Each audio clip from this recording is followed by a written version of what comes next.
Hey, hello. I'm Amber Thomas. I am Vice President of Advocacy at AMT, and I am here with my longtime friend and colleague, Harry Moser.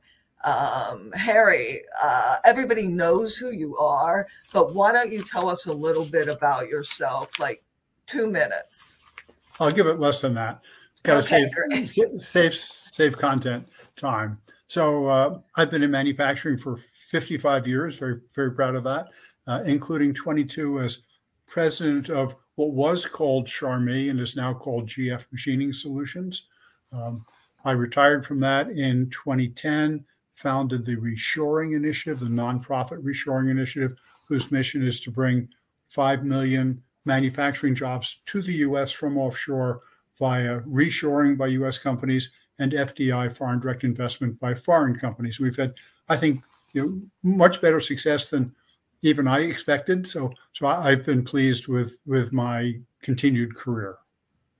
Well, I know I consider you the father of reshoring. And, I might add to your list of accolades that you were recently inducted into the Association of Manufacturing Excellence Hall of Fame. So congratulations on that. And since I've been in advocacy almost as long as you have been in manufacturing, Harry, it's always good to get your take on what's happening inside the Beltway looks like from outside the Beltway, and how our government policy might be impacting what you're doing and what you're encouraging and reshoring.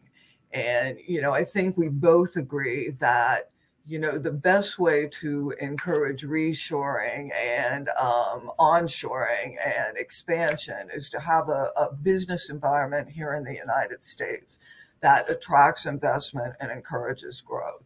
And I think I would start, one of the big things that I think impacts that growth is tax policy. Recently, back in 2017, the Trump administration, I think one of the biggest victories of that administration was the passage of the Tax Cut and Jobs Act, which dramatically reduced taxes for individuals and corporations. I won't go into, the specifics of those reductions, but give me your take on, that reform and how that has helped or will help in the future growing manufacturing here in the United States. No, I'd say it can only help in the future if it stays in place. As soon as the act was even anticipated, manufacturing reshoring and FDI, foreign direct investment by foreign companies, surged. It went from 120,000 jobs in 2016 to a record 180,000 in 2017. So number of jobs announced per year coming back went up 50%. Wow. Then it fell off in 2018 and 2019 due to the business uncertainty from the trade wars and tariffs. People didn't know what tariffs were going to apply to what product, from what country, for how long. It was very chaotic. And so businesses said, stop. We just won't do anything till it settles out. And the reason it worked so well in 2017, lower U.S. tax rates certainly motivate OEMs to build factories here instead of other places. If our tax rates are competitive, it makes the after-tax ROI more attractive. The 100% depreciation, in other words, depreciating a capital asset in the year that it's purchased, motivates, I think, especially the SMEs, the small to medium-sized companies, the supply chain, to buy equipment now. I've had, when I was at Charmy, we'd survey at the end of the year when taxes were in this mode, and company after company would say, I did it because my accountant said I was going to pay too much taxes. I had to go out and buy something. So they went out and bought something, and hopefully the right thing. Another way of thinking about it, investment surges when capacity utilization exceeds 80%. And due to our high level of imports, due to so much offshoring, U.S. manufacturing hasn't been that busy most of the time in the last 20, 30 years. And therefore, we have not had the surge of capacity, the high capacity utilization, and therefore the surge of investment that would make us more competitive. We keep our productivity rate rising. So having 100% depreciation provides some of the motivation that high capacity utilization would normally provide. Well, and you bring up, the uncertainty of, the tax code. And really, I think we've dodged a bullet in the negotiations going on with the Build Back Better Act. But there were attempts early on in the negotiation to actually overturn some of these tax cuts. And, the very nature of like the bonus depreciation was temporary when enacted. And, this I think you agree is not good for business operating in this uncertain environment. And you bring up trade, which, is another area of uncertainty, and really how we changed our tactic, particularly with China, which has been diplomacy ever since, I have been at AMP, to really taking action against one of our largest global competitors. And, there's mixed reaction on what our policy towards China, which started in the last administration, really continues in this one, what impact it's had on, shoring up domestic manufacturing and, creating a place where we build it here, sell it here, make it here, and export it everywhere. And so, what is your impression of how we're doing, and what we need to do? It's a mixed bag, I'd say. The in many ways, the current trade policy has achieved results relative to China. So if you look at our trade deficit and take 2018 and compare it to 2021, our trade deficit with the world has grown by 23%, a huge amount. Various reasons, I think it's unfortunate, but that's what's happened. But at the same time, our trade deficit with China is down by 19%. So it's certainly achieved. If the objective was to move towards balanced trade with China, it happened. But our overall trade deficit got much worse.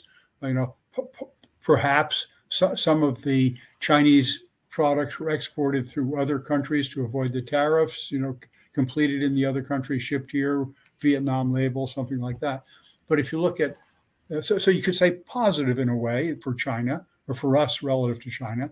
But when you look at Chinese reshoring and foreign direct investment, they have come down substantially from, say, 2017 to 2021, down by like 85%, where from the world it's gone up by 17%. So I'd say it's working on the trade deficit with China, but it seems to have discouraged FDI especially, because I think the Chinese companies are discouraged by their country from investing in the U.S. And what about our, stricter, I guess, export? It can be in the form of export controls, or it can be in the form of tariffs. Those efforts to kind of control or close off markets can be detrimental to, American companies that, see the global marketplace as full of opportunities. So I think we want to stress that,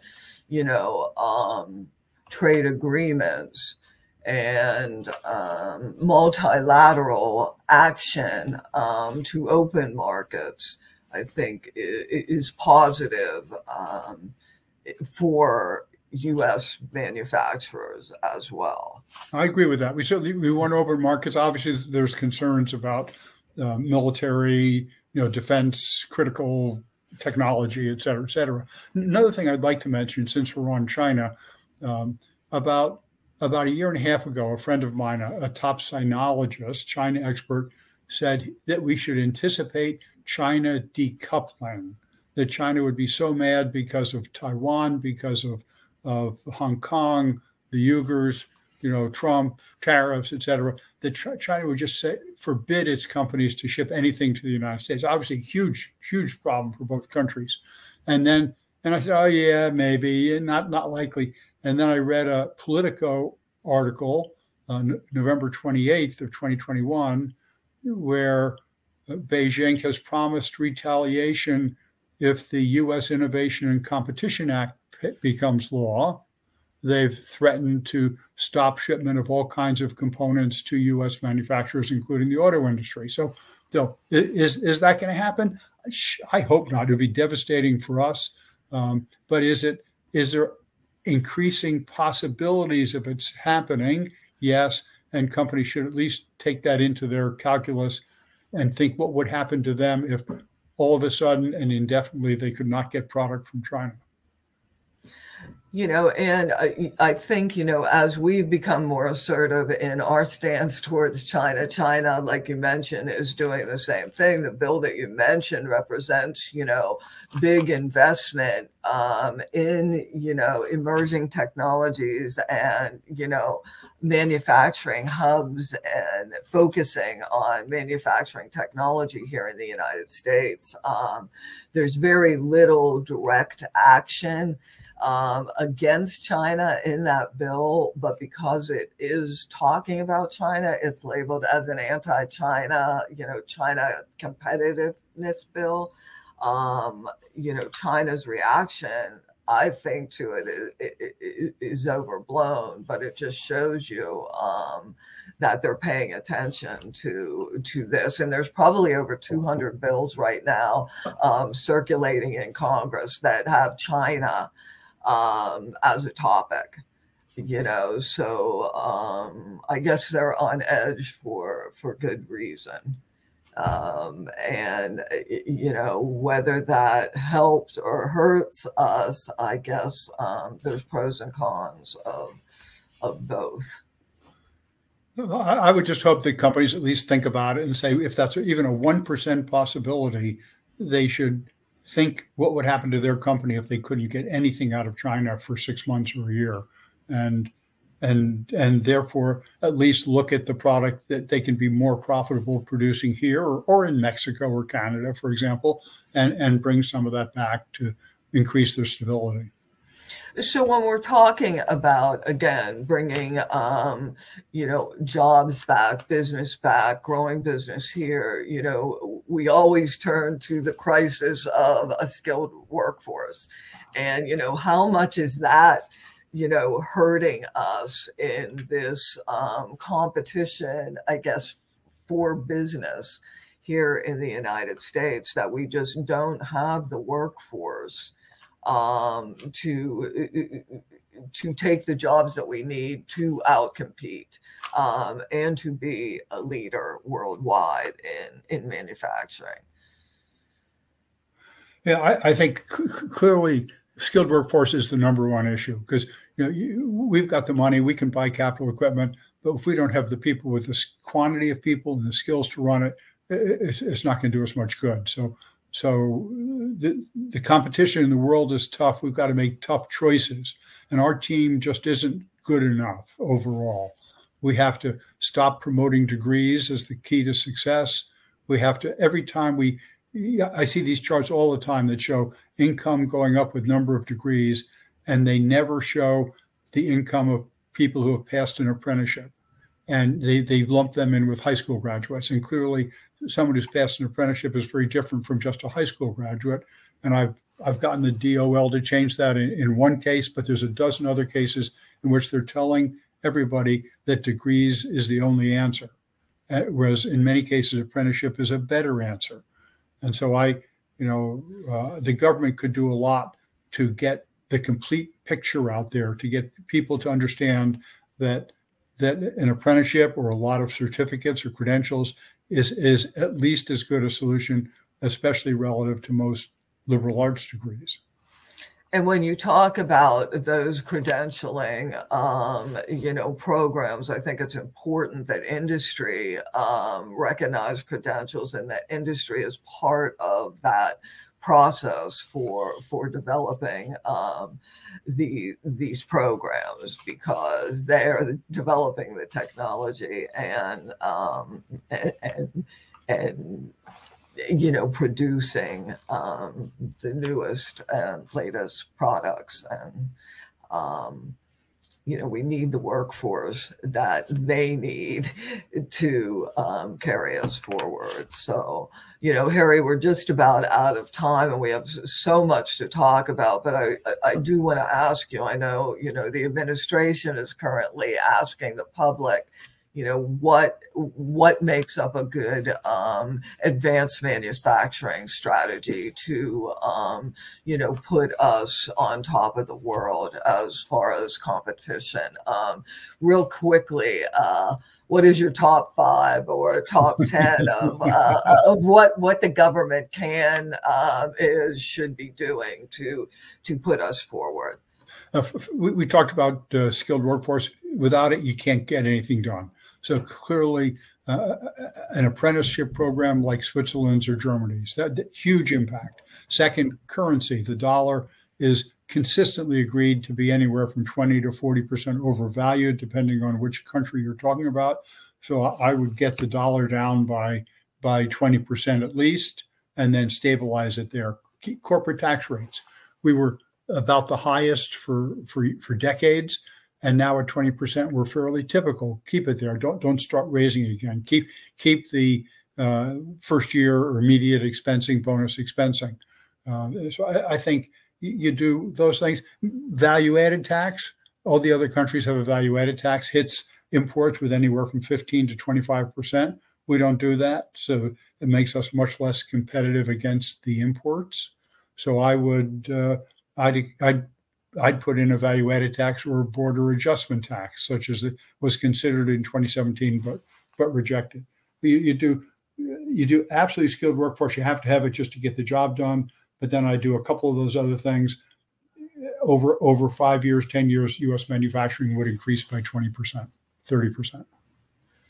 So there you have it. Harry Moser as the next president of the United States, and what he would do for manufacturing. Hey, Harry, it's always great to have you here. I think we need to continue our discussion maybe after the new year, to see what the elections mean for the agenda moving at least in 2022 and into the second half of the Biden presidency. So I'm looking forward to being back here with you, Amber, and updating the industry on what's happening, at least as we perceive it. You bet. Happy holidays. Yeah. Bye, everybody.